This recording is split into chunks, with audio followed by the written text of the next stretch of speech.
చంద్రబాబు నాయుడు గారు ఆలోచించేవారు. ఇక పోతే తల్లి ఆనాడు తెలుగుదేశం పార్టీ ప్రభుత్వ అధికారంలో ఉంటే గతంలో నేను అధికారం లేను ఆ రోజు, కానీ వెంకయ్య నాయుడు గారు కేంద్రంలో ఉన్నారు, మంచి స్థానంలో నారాయణ గారు మంత్రిగా ఉన్నారు. వాళ్ళిద్దరూ ఆలోచన చేసి నన్ను కూడా అడిగారు, నెల్లూరు నగరం చిరకాల కళ ఈ భూగర్భ డ్రైనేజీ మంచినీటి పథకం కావాలంటే కేవలం తెలుగుదేశం స్టార్ట్ చేశారు, నేను కంప్లీట్ చేయాలి.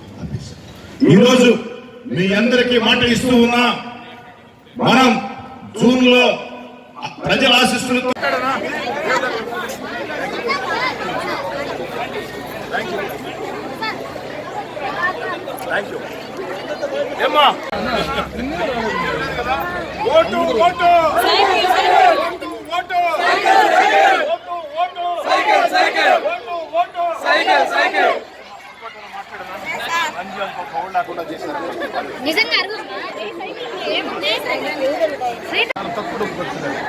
విదేశీ విద్య ముస్లిం బిడ్డలు లోన్ అవి కూడా చేశారు, పెళ్ళిళ్ళు డబ్బులు ఇచ్చేవారు అవి కూడా తీశారు. సైకిల్